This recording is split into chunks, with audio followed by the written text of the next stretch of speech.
I got a microphone now. Welcome back to the Mic'd at the Stripe podcast with Gabe, Killian, and Seth Noble. Seth, we got a lot to talk about. Yeah, we do. I Plenty talked mean, about. hey, with Gainesville just wrapping up and a bunch of storylines from that, let alone just information in general. And alongside that, the Footbreak 150s this weekend. The Great American 5-Day is done. And we're going to recap that as well. And we're going to go through our Gator Nats points picks situation, which I'm really excited that we get to go through that. I mean, there was just a lot of racing action over the past couple weeks. Obviously, with every single part of the country kind of getting back into the swing of things. And we got Phoenix. You got Phoenix for NHRA next weekend, and we got IHRA their first race of the season at Benson, at formerly Galot. formerly Galot. Yeah, they got their first race of their Nitro Series next weekend as well. So stay tuned for those picks next week. But obviously, a lot of racing is starting to kick off now, especially after really the big thing was the Gators this past weekend. Obviously, we'll recap that, but yeah, it's finally it's race season time. It's time. It's time to roll. And my motor's still sitting up in our engine builder, and my transmission's still at my transmission builder, and I'm supposed to be on track in a month. Oh Yeah, dear. my race season. The first points race for my home track, New England Dragway, is like April 18th, and my car hasn't ran since August, at least. Why did your guys' season start earlier than mine? I don't start till May. I mean, it was 70 like 3 days ago. So Why? You're further north than I am, and it's 30 degrees and a blizzard right now. This is rigged. well, Midwest. Yeah, I guess that's true. Alrighty, so let's start with Gainesville. And there's one note that I'm gonna let Seth say, because he is very excited to say.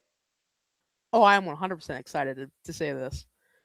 The first thing that I wanted to get out there about Gainesville, starting off with Friday. It's Friday, first Friday night qualifying sessions of the 2026 season, 75th anniversary season. And who else are going to have on the mic with Brian Lones and Jason Galvin but the absolute legend, one of my favorite announcers of all time in any sport, Bob Fry on the mic. Bob Fry, that was a nice voice to hear after. I mean, I haven't heard his voice in ages. And even I haven't watched older NHRA races in forever. So getting to hear that voice was something special for sure. Yeah, I mean, I'm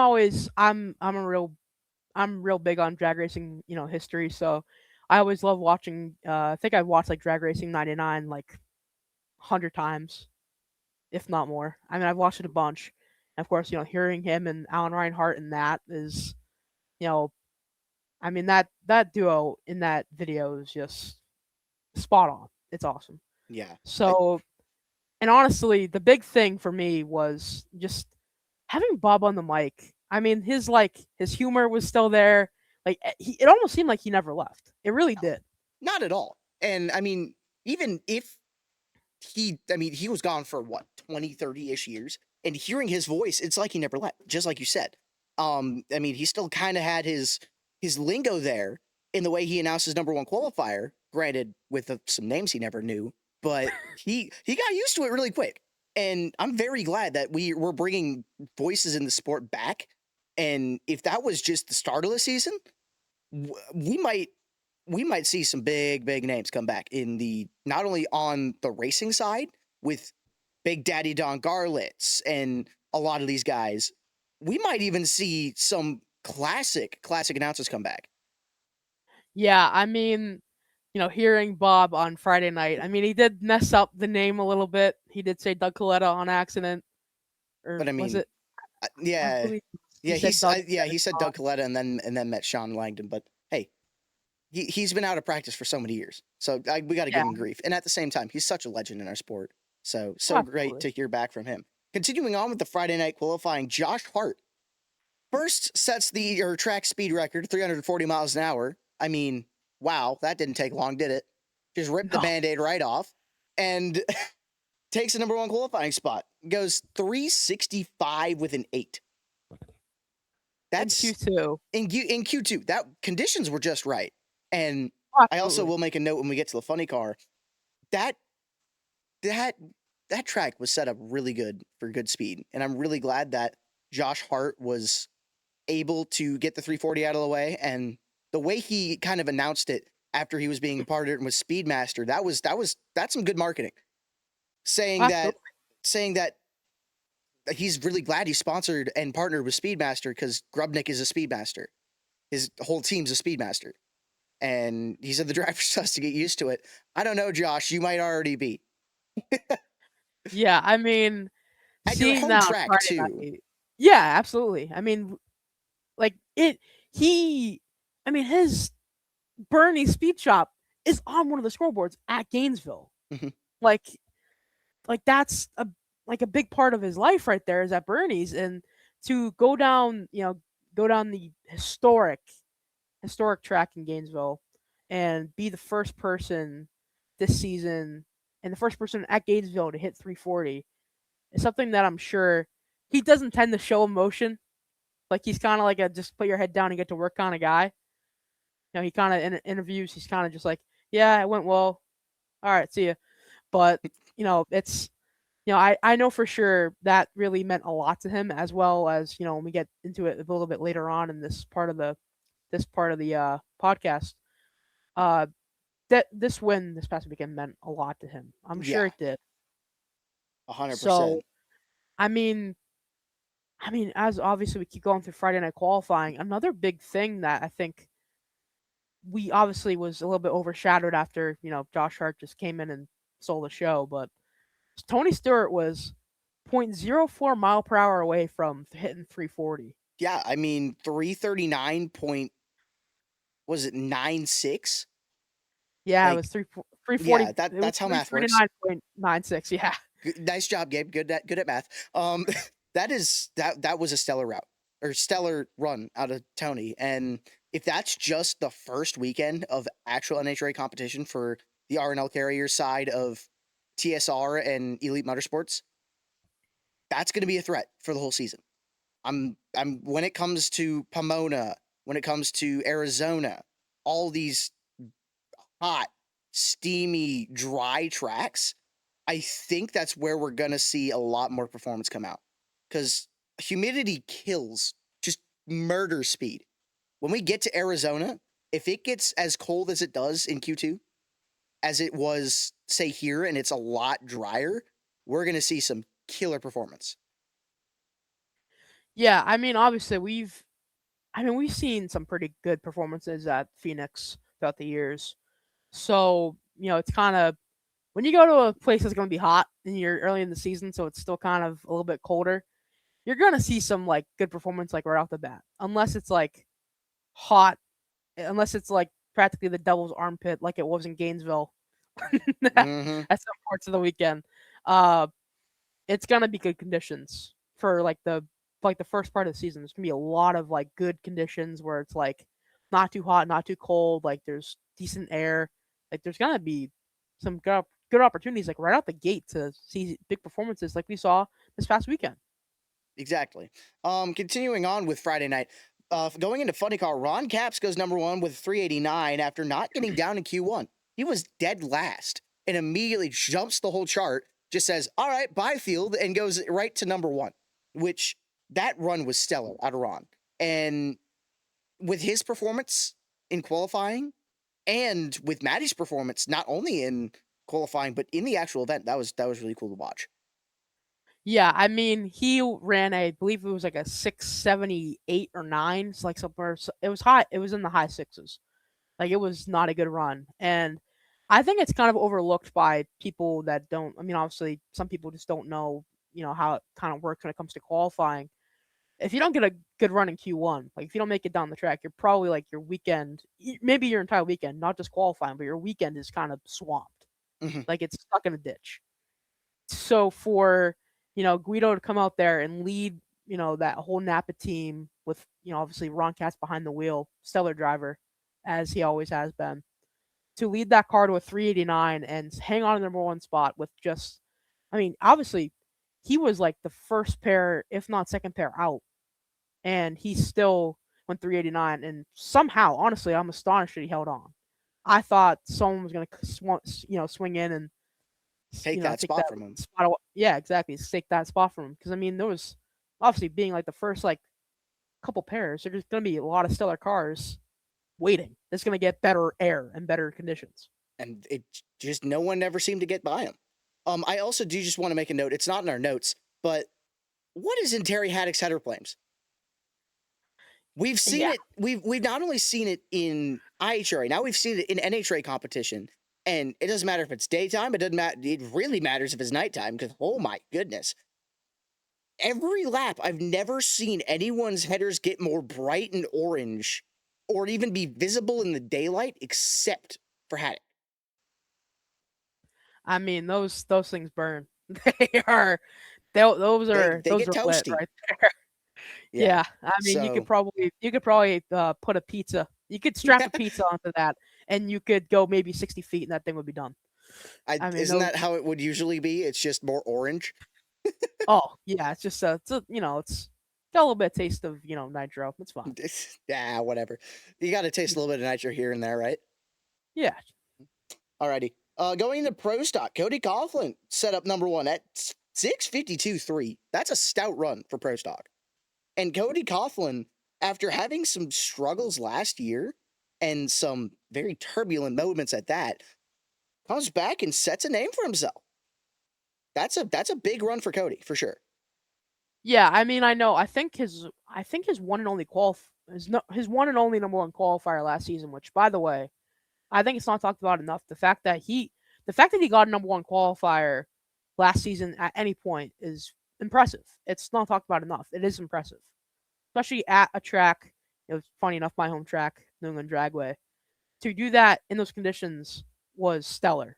And Mm-hmm. I think everybody and their mother at that track on that Friday night was thinking, okay, Greg, Erica, Dallas, someone's gonna come out and steal, right? Maybe a different KB Titan guy, but not Cody. Cody was not on the list of many people. No, So if not you it wasn't on mine. yeah, no. So if you were betting on Cody Coughlin to become number one qualifier, you probably made a little bit of money. Just saying. Those odds were We're pretty good. not in your favor, and you definitely pulled Well, it no, off. they were in your favor, but they were paying off pretty well. Yeah. Going on. Andy Smith, number one with 670 or 674 for Pro Stock Motorcycle, which I mean, Angie, with that stellar of a run, you'd think she'd go good in the actual main event. Hello, that didn't work. As your picks learned, yeah. Yeah, I think all of our picks were just shafted from the beginning. I'm not gonna lie. Yeah. Yeah. That was chaotic, just to say the least. Angie Smith, number one qualifier. Oh shoot, I forgot. Ah shit, I should probably add that to my extra point. Now that I think about that, thank you. You just gave me an extra point on you. I forgot. Yeah. I forgot. Yeah. So that was a good race. Good race, I think. Continuing on with issues during qualifying. Vandergriff and Buddy Hull both chucked the rods out of the bottom of the pan. Now, Vandergriff, I did have as one of my picks, which I don't know if that's my bad, but I really feel bad because Buddy Hull chucked the rods out, who was my underdog hit, and guess who he was next to him? Terry Haddock. And they made contact, which Buddy did not make the field. Terry, I believe, didn't make the call for Q1 due to the damage to the car. I believe it was Buddy couldn't make the call, but Terry just lost first round. Yeah, okay. So yeah, I don't know if I cursed them or otherwise. Sorry, guys, that's my bad.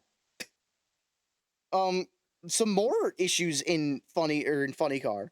Austin Prock does not make the field. That shocked me. That was also. Oh yeah, sorry, Seth. That's another one of your picks. Yeah. Yeah, that was. Funny car was not yeah. a good class to us at all. No. With that being said, Austin Prock not making the field, that's going to be a big headline for a while. But I think he said it best. There's been teams that made changes, and didn't do well the first weekend out and then go on a streak the following 4 weeks. I have a Yeah, he said feeling that it's gonna happen. the PPG Ford will go pretty deep going into Arizona and Pomona. Yeah, I mean, you know that team is. I mean, let's not put it lightly here. They're pissed off. They Mm-hmm. are absolutely aggravated. Mm-hmm. Austin especially very angry. Mm-hmm. So you know that team wants to do nothing more than just come out to Phoenix and just be like, "Hey, we know we had a. You know what? Last weekend, or 2 weekends ago, fluke. We're coming out here. We're stomping on your throat. We're gonna come out here. We're gonna qualify number one. We're gonna absolutely drag everybody from round one to the final. That's all they want to do. They just want to come out there and dominate. That's what they want to do. Yeah. And with that being said, them Tasca boys know how to put out a car. And with the Proc family pretty much at the helm, it's gonna be a killer combination. I 100% think that this was 100% a fluke. They're gonna come back with a vengeance. Going into Top Fuel, Maddie Gordon had some big news, and actually, I should probably talk about that or talk about one thing and then go back to her events later. She signed with Monster Energy. So now there's another Monster Energy car, Top Fueler, mind you, piloted by a female, back on the field. Just happens to be Maddie Gordon. And I didn't know that was even in the works. So just to hear that Maddie Gordon has signed with Monster, that's going to be a partnership that's going to last years. That is only going to benefit the both of them. Where Maddie Gordon having the marketing skills she has, and we'll get into that later, because she had some killer interviews. And Monster Energy being able to kind of get their foot back in the door of NHRA drag racing. That's going to be something that we talk about for a while. Yeah, I mean, Maddie. I mean that was announced like literally like a couple hours before Q1. It Mm-hmm. was announced like on Friday morning. Like I know Ron had said in a interview, I believe after Q1 or after Q2, that was very hush hush. They've been working on it in the background. Like didn't really want anybody to know about it. Well, they kept the secret really well, huh? Yeah, Uh, apparently. yeah. So they announced that on Friday morning, and obviously, Maddie goes out there and makes a pretty decent Q1 pass, and I mean, honestly, it goes without saying, dream weekend, Yeah, dream weekend for Maddie Gordon. she said that several times throughout the day as well. And with that even being said, hearing Ron Capps say that he would have stepped out of his seat to let Maddie drive if they couldn't find the funding, that just explains the type of guy Ron Capps is. He is someone who cares for the future of the sport and cares so much to give up his legendary at this point seat in a funny car field to give a young racer the chance and a really good chance at a Top Fuel ride. Definitely shows the type of guy that Ron is, and the fact that they could make the partnership happen to where they could both ride and race together. That's going to be a dream team when it comes to like Indy in toward the late end of the season. Yeah, I mean, obviously, we already seen it, this past weekend. Ron Caps, unfortunately, round one. I mean, stuff happens. Mm-hmm. Uh, you know, just sometimes you go out there Q1, you have a really good car, really good tune up in there, and then just strikes the tires, and all of a sudden you're watching the Cinderella spot just glide past you. Mm-hmm. So, it is what it is. But, Maddie, I think Ron, as soon as Ron saw Maddie move on from round one, I think that softened the blow a little bit. Yeah, 100%. Greg Anderson barely made the field in the final session. That was shocking. Greg is usually, especially for being or having as well of a season as he had last year, barely making the field. I mean, he was out until I believe Q4 when he made his Hail Mary run pretty much to get into the field. Um, that was something I didn't expect either. No, absolutely not. I mean, I was watching the final session, and I'll tell you what, I also had Mason McGahey picked for my underdog pick. He didn't make the field, unfortunately. I was watching that, and I'm like watching the pairs, and Mason doesn't make it down. I'm like, okay, Mason's not in the field. That sucks. I feel bad for him. Like, come on, Greg, please get in. Like, you're my final hope for pro stock. Plus, like, I mean, you're running KB Titan. You're the KB car. You are the KB car. And like Mhm. if you don't make it in, like that's just already like a bad weekend for the entire team. Which it it would be a big hit for that entire team And if their it main car doesn't make it in. yeah, and it nearly did. It nearly didn't, but they made it in. Going on, Maddie Gordon had a very Ida Zetterstrom like debut. And I mean, when I say very Ida Zetterstrom like copy and paste and then make a few changes. Like I copied a homework assignment and made a couple changes and it's the exact same. Like just for example, listen to this. 2023 Brainerd International Raceway, Ida Zetterstrom comes out for her first race and races Billy Torrance, or Steve Torrance rather. One of the best cars at the time and still arguably is to race in top fuel. Steve smokes the tires. Ida moves on to the second round. Maddie Gordon at Gainesville races Sean Langdon, who was one of the better cars from the last year. Goes out, smokes the tires. Maddie Gordon goes to round two. And copy and paste. Literally, there's barely any difference. And both are killer drivers in their own right. And I'm really looking forward to see Ida Zetterstrom back in behind the wheel. But with Maddie Gordon, she was so ecstatic. She sounded like a little John Force. Like there's no other way to put it. She is one of the best marketers I think you could hop on right now. Like she knows what to do.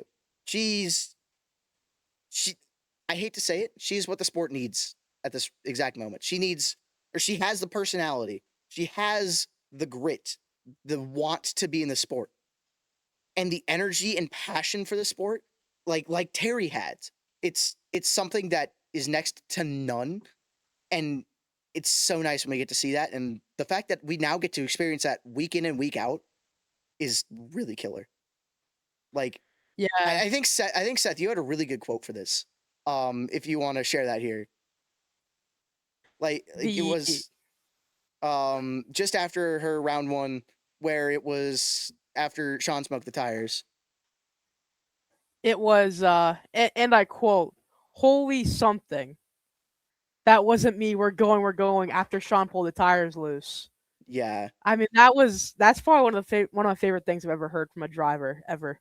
I mean, she absolutely rivals Daniel Wilkerson in his interviews because those are those are fun good to watch. too. Yeah, Daniel Wilkerson and Maddie Gordon are going to be two to watch for interview. If there's not interview trophies, we might have to start making those. Like that is something that just we love to see passion in the sport. Honestly. Absolutely. Continuing on, 3 upsets in round one of Funny Car. Of course, John Smith took out Ron Capps, which that was something I didn't expect. Now I don't know why you put this as an upset, and I kind of want to hear your reasoning for it. Alexis DeJoria taking out Cruz Pedregon. Well, I say upset because technically she was the lower seed. That is true. So that's kind of how it was. It wasn't really like, An upset, she's upset. it was kind of like a she was lower seed, qualified a little bit worse. I mean, she qualified 11th, he qualified 6th. It's enough of a difference that I was like, okay, I can throw it in there confidently and say it's an That's you upset. know what, that's fair enough. Continuing on with that, Spencer Hyde takes down Paul Lee. That's a killer. That those two those would be a killer combination. Paul Lee, of course, being the mastermind, who also plays poker, which I'd love to play poker with him and learn the game like him, because damn. And of course, the guy behind FTI, and I believe he's partnered with McLeod Clutches still. Paul Lee knows how to set up a car.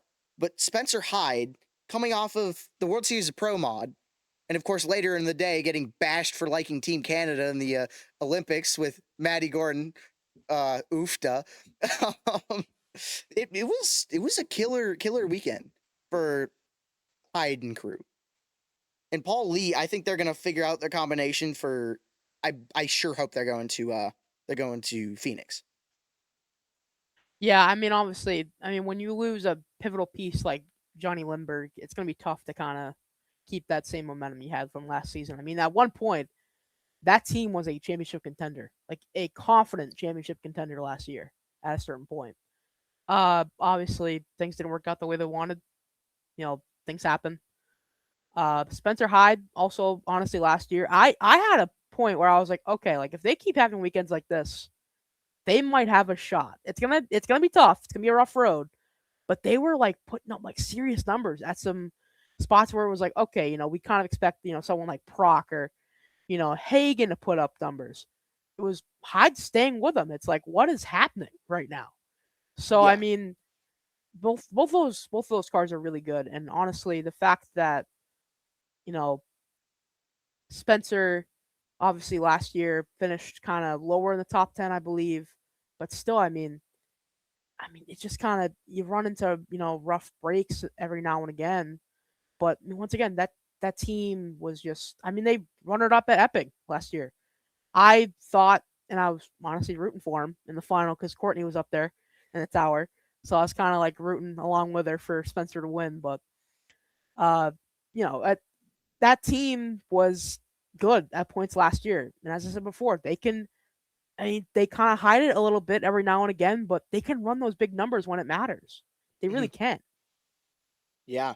Going into pro stock, Cody Anderson gets his first ever round win against, oh, I don't know, maybe just the winner of the World Series of Pro Mod, Greg Stanfield, not Aaron. Hello, what am I saying? Papa Greg. Unfortunately, or Greg Stanfield, I should say, did not make it past Cody Anderson, which Cody is going to go rounds when he can figure out the car. Of course, he had an incident where I believe he just missed the clutch pedal against his own father, Greg Anderson. Um, but I really think once he can figure out this car fully, he's going to go rounds for sure. Absolutely. I mean, when you have a mentor like his dad, Greg, I mean, you got a whole great team around you, like he does. I mean, you're just gonna and the car he has as well. Eventually, if you just can figure it out, you're gonna have a killer combination. I mean, when we look at Corey Reed last year, same car, same car. He took over that ride for Corey, and I mean, we saw what Corey did last year. He did pretty well. So I mean, I think when you have mentors like he does, when you have the crew surrounded him like he does, I mean, he's and also just a natural talent. I mean, there's no way that you're Greg Anderson's son and there's nothing that you can conjure up from just being related. So I mean, it would not shock me. I mean, obviously, pick up a first round win at your first race in pro stock is very impressive. And it would not shock me if he keeps building and building and building all throughout the season. And honestly, it's gonna be. I'm right now. I'll say this. I think the rookie of the year candidate is gonna be either gonna be Maddie or it's gonna be Cody. I feel Yeah, confident in that. honestly, I agree. Going into pro stock motorcycle, John Hall needs an axe. I mean, I don't know any other way to put it. John Hall had a total reaction time of the first 3 rounds of 008. Hello? Like like John Hall 002 and Gage Herrera was 004 in the second round. Like he was 001 first round, 002 second round, 005 third round. And then unfortunately he missed against Richard Gadsden, but that's a killer weekend for John Hall. If he can keep that up and get the performance of Gadsden, he might have had him this weekend at Gainesville. Well, absolutely. I mean, in the first 2 rounds, he had back-to-back very, very close races between for round one when he was 005 against Braden Davis, who was my underdog pick. It was, I believe, it was around like 20 thousandths or less, if I remember correctly. And with Gage, it was like 12 thou or less. I believe it was 12 thou at the stripe, and he was 002 and Gage was 004. So I mean, when you're having two back-to-back really close races and you're still absolutely locked in like he wasn't in the semis to go 001, that's when you know you're having a really great day. And honestly, I think the fact that he missed it in the final was shocking. I think it was either going to be And he's gonna either cut it down again or he's gonna push it a little bit too much and he's gonna go red. But Yeah, it didn't happen. It just he just missed it, and it is what it is. I mean, it happens. yeah, exactly. And that watching him pull that off was stellar. I mean, I was at work and I just pulled up .tv so I could watch the third round and I saw he was 005. I'm like, damn, he's here to stay for sure. Going into the results, if you will, um, uh, Josh Hart wins his home race, which he even had. I mean, he was already speechless, but you could tell he had emotions going through his body for sure. Well, absolutely. I mean, you could kind of see it like in his face, like he wasn't trying to show it. Like as I said before, he's kind of a just put his head down and get to work kind of guy. But you could tell he was kind of like moving around slowly, kind of like just trying to process what the heck just happened. Hmm. So I mean, a win like that at a home racetrack is huge. So that entire team, and we knew what same team as last year. You know, the former monster team. They've always been really good. When you got David Grubnick turning the screws, that team's going to be competitive, and nothing changed. It's still the same competitive car from last season. It's just now you have Josh Hart who is hungry. He's Hmm. hungry. He spent a couple years in a car where it's just he had a really decent crew. I mean it's just things just weren't. It's kind of he was qualifying like 8 and 9 almost every weekend and just wasn't going his way a lot of the time. It just kind of stuff just wasn't going his way just barely No, and kind of just it gets to a point where you got to be like, okay, I gotta switch something because I'm tired of just being good enough to do this and not go to the next level. Which, unfortunately, I think he kind of realized, and that's why he sold the operation. Was nothing was gonna change. It is what it is. yeah. So really glad that he could figure his stuff out. Going into funny car, Chad Green defeats Alexis DeJoria to win back-to-back Gator Nationals. Chad Green, that's a name I mean, I kind of didn't have on my radar. I know he's been doing very good, or at least semi good. I did not expect him to make it as far as he did. And I feel really bad that I slept on him as much as I did. I mean, it's kind of like I feel like always the first race is kind of like you where you see kind of like odd winners and odd like you know round goers, if you would. I mean, it's gonna be the first race is either gonna be you're probably gonna see the big teams like the really good teams show up, but you're gonna see a lot of like odd like people you wouldn't expect to go far. Middle of the pack teams are kind of seem like they're more ready to go than some of the bigger teams. And Chad Green was that last season. He came out to the Gators, and I think people kind of just like this year slept on him a little bit, and he showed them. I mean, if you got a pillow out, put that thing away. we are here and we're here to stay. We're here to compete. That's what we're here to do. So Exactly. I mean that team, that car. I mean now you have Hunter driving as well. So that's definitely helping them out. Kind of the same situation as Milliken and Schumacher over at Rick Ware. Now you have two different cars that you can kind of have one go down and then be like, okay, what happened? What was the setup on that one? How can we change it? It's kind of you have two cars competing, but it's kind of one car altogether with how they're kind of taking the first pass and then translating to the second car. Exactly. Yeah. Matt Hartford breaks the drought since Indianapolis of 2023, which that's another name I didn't have on my radar. And of course, I feel bad for Seth because he beat his pick of Greg Anderson, but Matt Hartford, of all things and of all cars, going through the field and pretty much demolishing the rest of the field to win his first race since 2023. That's a big thing. That is 3 years, 2.5 years since his last win, and that's a big thing for that team. Absolutely. I mean, it gives you your confidence back. Hmm. To come into the Gators and first race of the season, people are kind of like, okay, it's a KB Titan car, so it's going to be competitive, but he's kind of, as you said before, he's been on a drought. He hasn't won since India 23.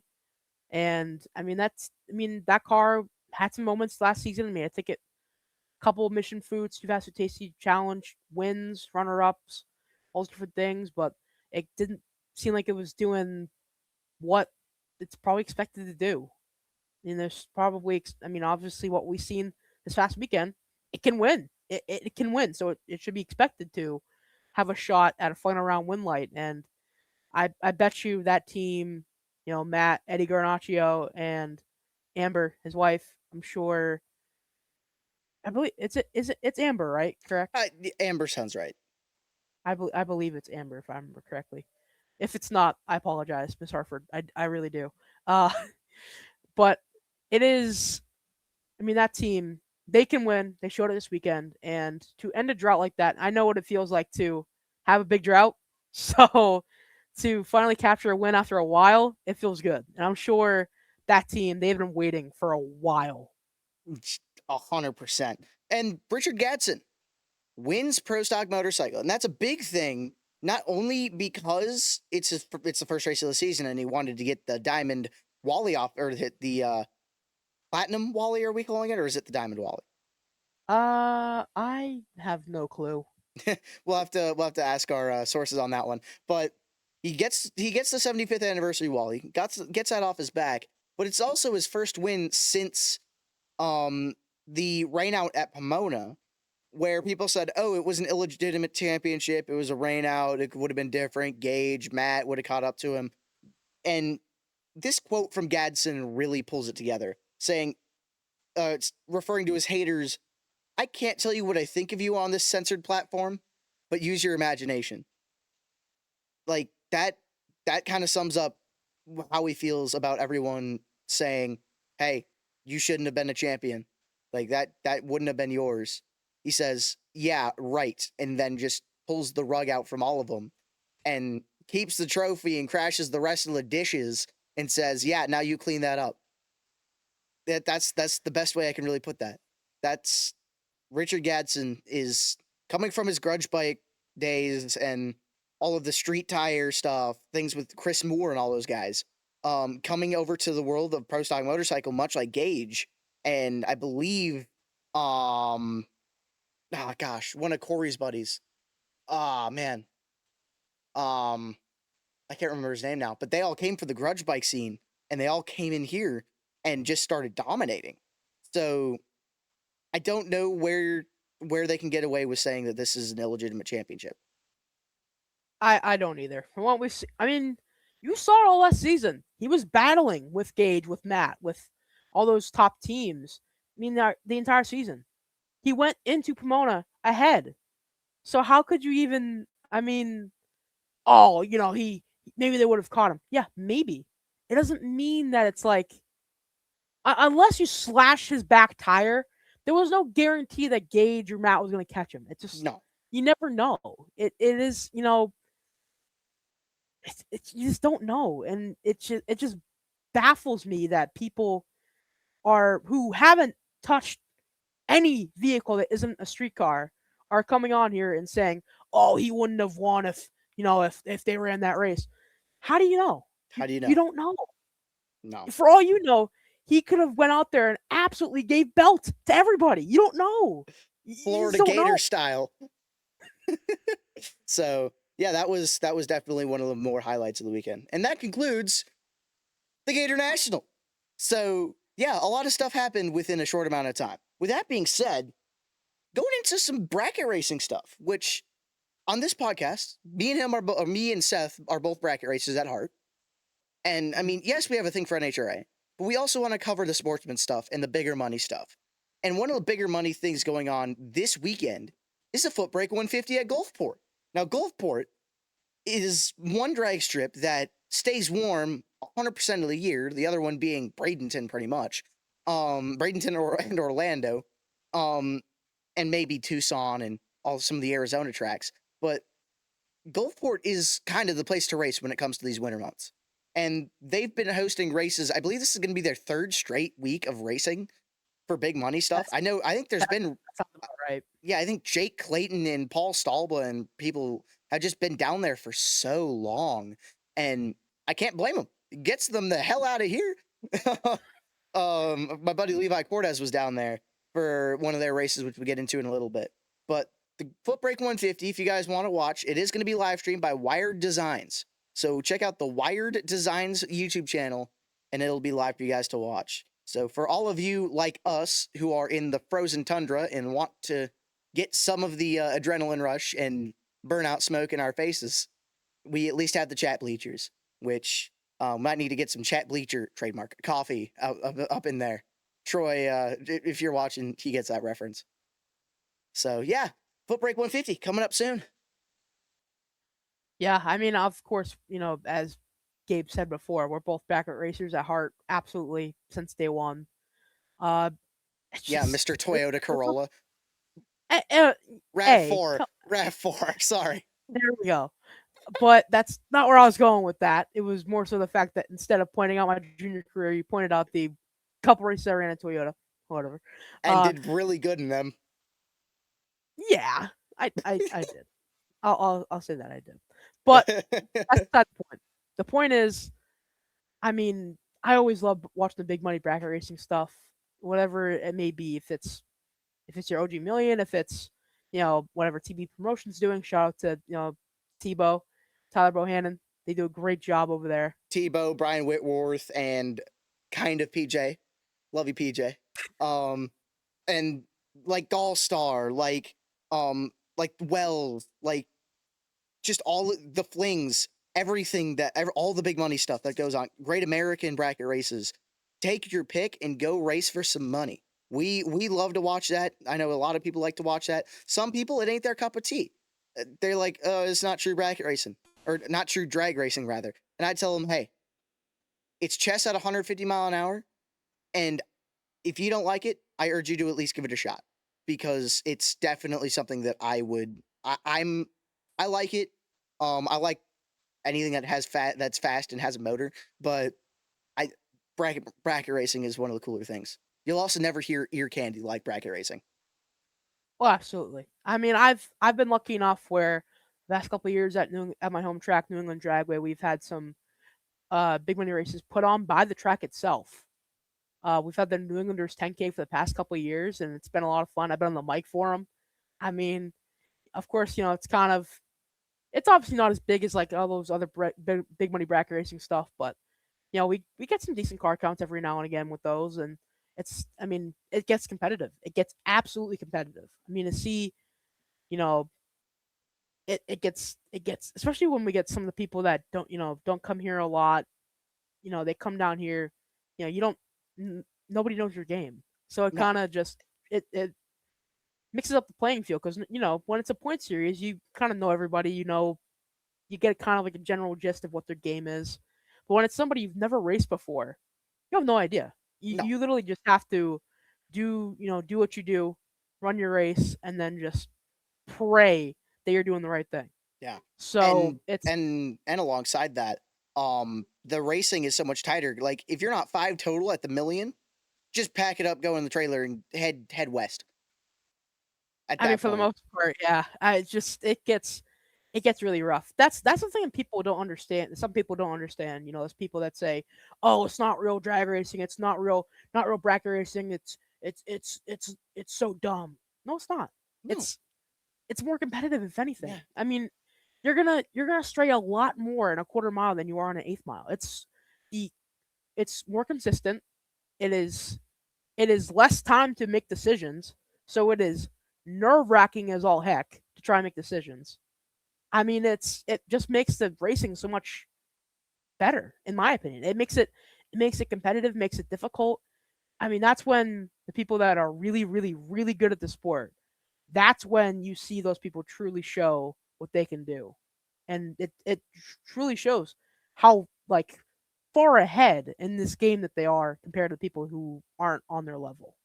as a 750 door car to the 8th mile, racing against like 590 cars, it's pain. Like I'm over here trying to make a decision, at like 90 mile an hour, and they're going by me at like 130. It's like, oh, well, wrong one. It goes by that quick.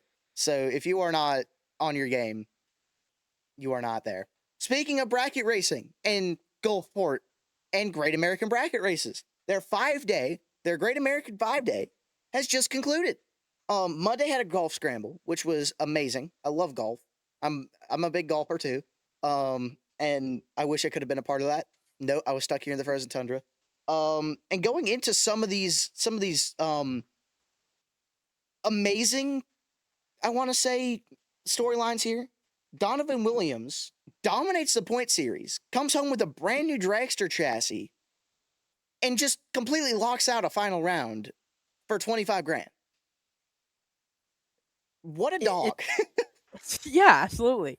I mean, I know I brought it up, when we were kind of sitting in, the pre-record chat there. We were kind of just talking about it, going over what we wanted to talk about. And the first thing I mentioned when I saw when we got to this point of the notes was Jeff Serra, what he did at a National Trail just a few years ago at the Summer Fling, doubling up for 100K. I mean, doing something like that is just purely so impressive. It's unbelievably impressive. And Donovan, I mean, kind of a younger guy. I believe he's on the younger side for the most part. I don't know him personally. I'd love to.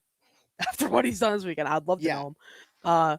But a great driver from what I've seen. I mean, the kid just seems like he's just dominating down there. He's been going around consistently, and obviously, if you can go to any race and double up, you got to be doing something right. Especially if it's a big race like that, you got to be doing something right. Mm-hmm. Exactly. Going to Wednesday, Billy Fuller Jr. wins the other 25 grand over Trampus Stewart, which unfortunately they didn't live stream this event, and I'm kind of shocked they didn't. But at the same time, that would be the final round I wanted to watch. I mean, honestly, when you think about any final round for that kind of money, it's gonna be a good race. Mm-hmm. I mean, but to take those two drivers, I mean, two good drivers, they it's gonna be a dogfight. I mean, honestly, I mean, as I just mentioned before, if you take there's no ducks in the pond. No. When you get to the final round, there's no ducks in the pond. So honestly, once you get maybe past like round 5, there's no ducks in the pond anymore. Never. It gets to slim pickings with those. Mm-hmm. So it's gonna be from there on out, no matter who you are, no matter where you're from, it's gonna be a tough matchup for anybody, no matter who you are. So to put it quite simply here, to go into a fun round like that, all that pressure, all that money on the line, and to be able to get the job done is just something that it's always been, obviously growing up, I'm sure you've had the same thought, when you were growing up, you always wanted to be in that situation. You always wanted to win that race, but it's not talked about enough. That pressure is just so crushing. And what it can do to just make you just absolutely mess it up. Mm-hmm. But hey, diamonds are also made from pressure, and Billy Fuller definitely showed that. Going into Wednesday, which I believe was going to Thursday rather, which was the first 40K of the weekend. Trying to look through our notes here. Looks like Bill Burns bottom bulbs his way to win the 40K around Skinny Kenny Underwood. Now, Skinny Kenny, that's a name you don't really want to mess with. I mean, the Rattler is a great car, and knowing the Rattler, it must have put up a good lap, and Bill Burns just came out on the right side of that. I mean, to be a bottom bulber and, go that far into the race is just impressive on its own. But to then go to the final round and take down, I mean, a former million winner. I mean, didn't he beat like another million winner, Dave Triplett, in the final round? I believe so, yeah. I mean, that's a tough competitor in Skinny Kenny Underwood. So to take him down off the bottom is just, I mean, it's nasty. It's impressive. It's very impressive. Yeah. Going into Friday rather, the 100-grander, AJ Ash gets it done over Gage Birch with Lucas Walker, the lone semi. Now, those three names, it's with. If you're lining up against them, you might as well just turn around, put it in the trailer, and start drinking. like, I mean, those names are just nasty. AJ Ash, of course, he's been doing this for so many years and has been successful in it for so many years. Gage Birch still has it in his, I believe it's Sunfire. I I believe I believe he was in the Mustang this weekend. must have been in the Mustang. Okay, yeah. So Gage Birch in the Mustang, and then Lucas Walker in his Mustang is just no. If you caught me as the fourth semi, I would have just and went right back. I'm taking my cut and leaving. Thank you. I mean, I am. If I'm in that situation, if I'm with those final four, I'm saying, hey guys, it's getting kind of late. Can we kind of Wrap it maybe cut it off up. now? No, I mean, it's just that's a tough That's tough to try and take down. So yeah, no. if I'll be honest, I would try and make the lap, but it would be I would, a real rough lap. It would be a real rough lap to race against those guys. I am if I'm in that lap, no matter who I'm facing, I am setting up to be 003 or better. It's just you Yeah, kind of have to. you really have to. You And can't Lucas you can't Walker leave off any room on the table. yeah, and Lucas Walker off the foot is nasty already. So it's just killer racers. Going into Saturday, the last 40K, I believe that's Wes May beating Zach Hitchcock.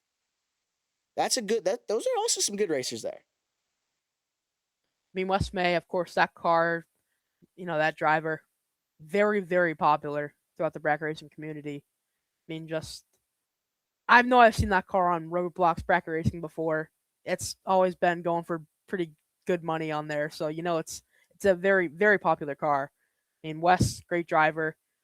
I mean, just that combination is just so deadly for anybody to go up against. Mm-hmm. And Zach had his hands full, and I mean, unfortunately for him, just couldn't get the job done. And Wes grabs another win.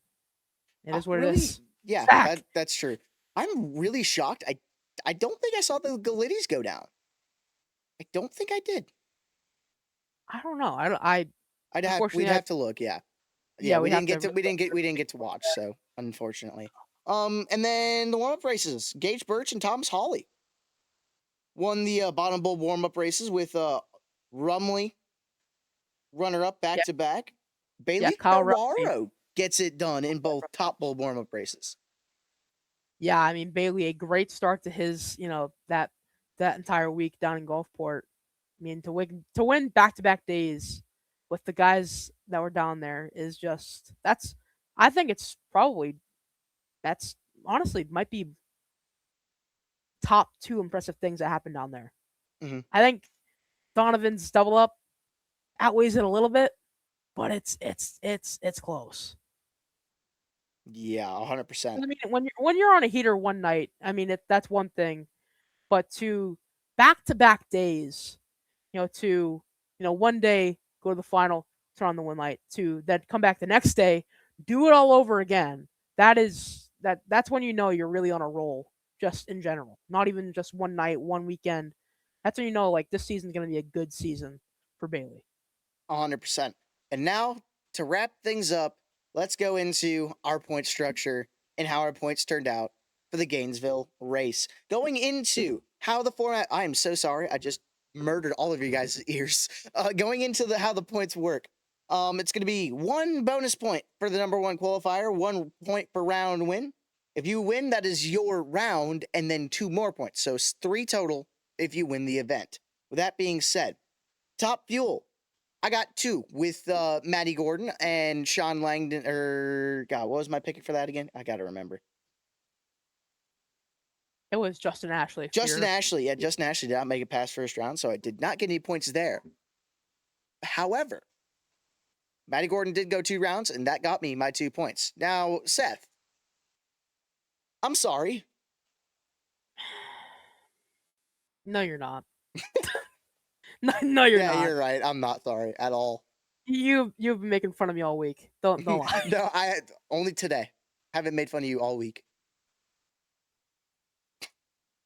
Okay, maybe a little bit. Maybe a little bit.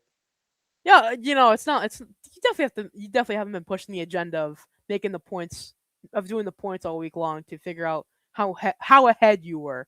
Well, Definitely that no, wouldn't happen. no. I No. also had to. I also figured points would be a fun thing. Sean Langdon did not make it out of round one, and your backup pick also did not. Correct, Gary Pritchett. Yeah, Yeah, that's rough. rough weekend for my Yep. picks. Going into funny car, I got 2 more points with. I believe it was Vandergriff. Vandergriff got me my 2 points. Buddy Hull did not make the call. So Jordan Vandergriff making it to the semifinals. Thank you. Got me 2 points. And this one's gonna sting him a little bit more. I don't even have words at this point. Uh, it was a rough weekend for my picks. Austin Prock, of course, Didn't make the it's field. didn't make the field. The one time I pick who I thought borderline like you know It'll be tax fine. death and taxes in Austin Prock, but no, apparently not. It's just I don't know. That honestly, Austin, if you're somehow listening out there, first of all, thank you. Number two, I'm sorry. It's my fault. It's on me. I gave you bad luck, man. I'm very sorry. Mhm. I should have kept your name out of my mouth. I should not have picked you. 100%. I'm very very sorry. Alrighty. Going into pro stock. Um Cody Anderson got me two of my points, and I believe my third came from my heavy hitter of who did I have for my Dallas Glenn. Dallas Glenn. Dallas got me 1 extra point, so that got me to my 3, and now Seth is in pain Well, actually, it got a little bit better here. a little bit. Unfortunately, still quite a bit of pain with one of my picks not even making the field. Mason McGahey, as I said before, doesn't make the field. Unfortunately, missed out on it. I think by like 1 or 2 spots. But Greg Anderson goes to the final round and comes up short. Which, by the way, I wanted to point this out a little bit earlier, but now seems a bit more appropriate to do it. Uh, by the math, if Greg had won, we'd be tied. And instead, I we're not. actually I actually did my numbers wrong. I'd still be 1 point ahead of you. Really. I'm Just kick me while sorry. I'm down. Yes. What? Yeah. Just kick me while I'm down. Might as well. I'm sorry. Hey, you guys took my best wide receiver on the Packers, Mr. Dowds, for the Patriots. So, I guess we kind of got even there. I mean, it yeah, it helps still. It It helps a helps a little little bit. bit. Anyways, going into Pro Stock Motorcycle. Unfortunately, Angie Smith did not get me many. Um, I think she didn't even make it out of round 1, which is, ugh. No, No, she she did? won. She won round one against who was it? Is it? Let me go back into the ladders here. Mm-hmm. It was. I know it was. If I could actually find the right thing here, bear with me here. I That's could fine. cue the Jeopardy music. Uh, Kimberly Morel. Okay, yeah. Uh, Oh, and she happened. also did get me a bonus point as well with the number 1 qualifier. That is true. So that is true. And then my backup pick or my heavy hitter underdog hit that there we go. Underdog hit of God, I really need to start writing these down. Uh, Clayton Howie. Clayton Howie got me 2 more round wins, so that's not a bad weekend for my guys. No. Uh, I had kind of a rough time yet again.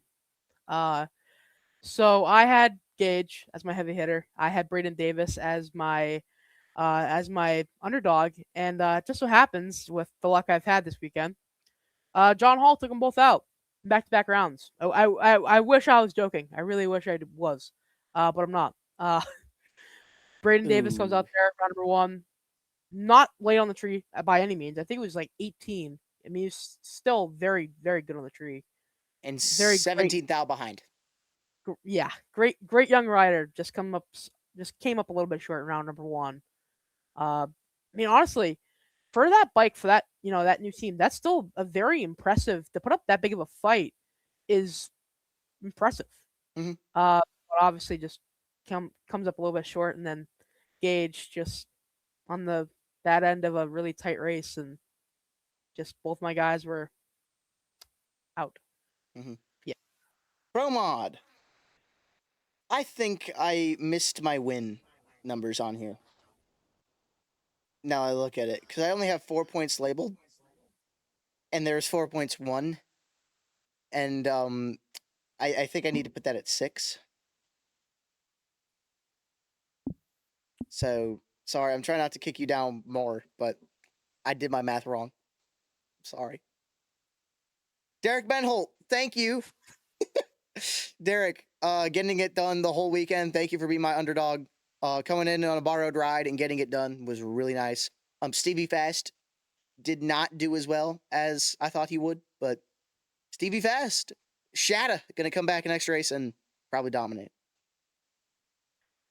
Yeah, my picks didn't do great. Actually, well, to be fair, Oh, you did good. You did good. it was better than other categories. J.R. Gray goes to the semifinals, comes up short. Alex Laughlin wins one round in there, goes to second round. So 3 points out of that, not horrible, but obviously not what I needed to try to reel it back in more. So it's gonna be it. I'm gonna be playing catch up for at least a week or two. I think my You'll be hope back. is You'll be back. my hope is that after the IHRA Benson race and the Phoenix picks, I hope I can find a way to come out at least tied, if not ahead after that. If I can do that, I'd be very proud of my picking abilities and not be as crushed anymore by my inability. Yep. Going into top alcohol dragster. Ouch. Both of us. Really Yeah, ouch. Matt Cummings didn't do that bad. Unfortunately, did have a shortcoming and didn't make it out of round 2. And then Kirk Wolf did not make it out of round 1. But yeah, hey, that's the way the cookie crumbles. Top alcohol dragster is a tough class especially right now. absolutely. My pick, Jackie Frick.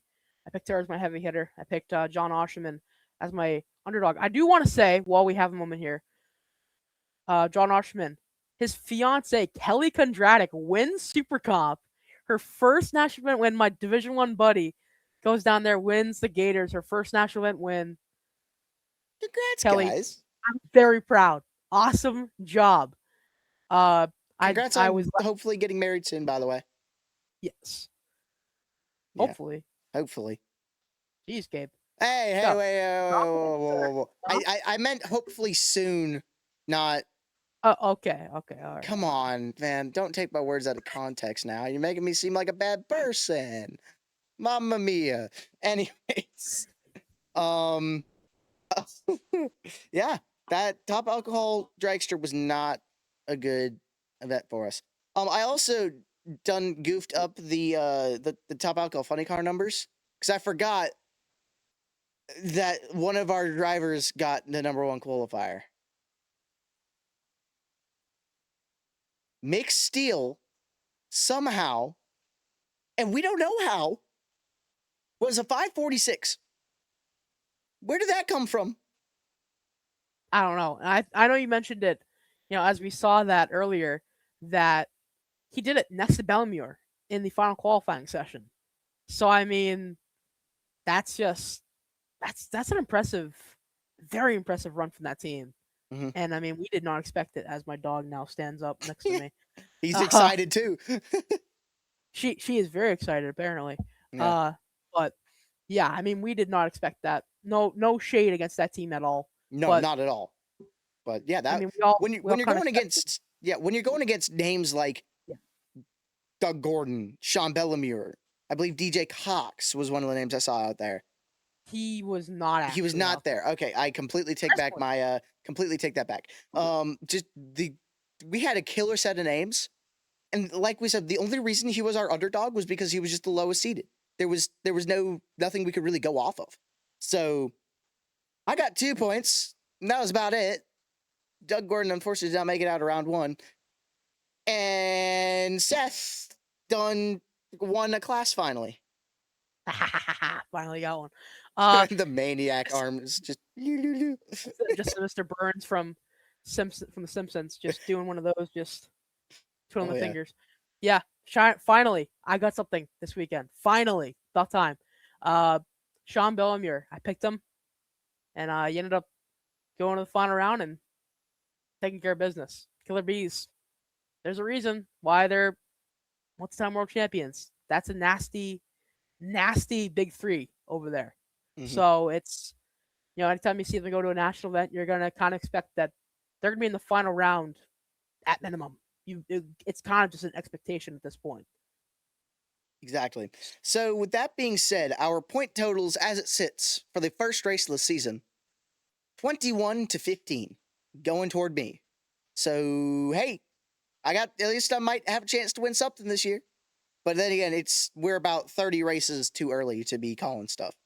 So, points will be, unfortunately, only for IHRA and NHRA stuff. We would do big money. However, it's kind of hard to do big money when there's 412 entries and, only one wins. And there's, 9 rounds. And we don't get entry lists like we do on NHRA and IHRA. So, that's how the points sit as of March 12th of 2026. Ladies and gentlemen. Is that total after all the fix-ups? That is after all the fix-ups, correct. Okay. So the fact that I'm only behind by 6. Yeah. You're not bad. No, you're not bad at all. And I'm very glad I have Google Sheets and I can make sums because I do not want to be manually adding everything up. Even though I have to do that anyway for the classes, but so be it. Whatever. We'll get there when we get there. So, ladies and gentlemen, that'll conclude this week's episode of Mic'd at the Stripe. Thank you guys so much for watching. Please subscribe if you're watching on YouTube or follow if you're watching on Spotify. Please share this with as many people as you please. And if you're on Spotify, go subscribe to our YouTube channel. We might be uploading some random stuff at some point. We might be streaming iRacing at some point and goofing off. We might do some other random things and be like, hey, you should see this. And maybe that's where you guys are going to find that. Spotify is where we will have our audio-only side of the podcast. And I hope you guys do enjoy listening to us yap about racing stuff. With that being said, thanks for listening to Mic'd at the Stripe, and we'll see you guys next week. See ya. Bye-bye.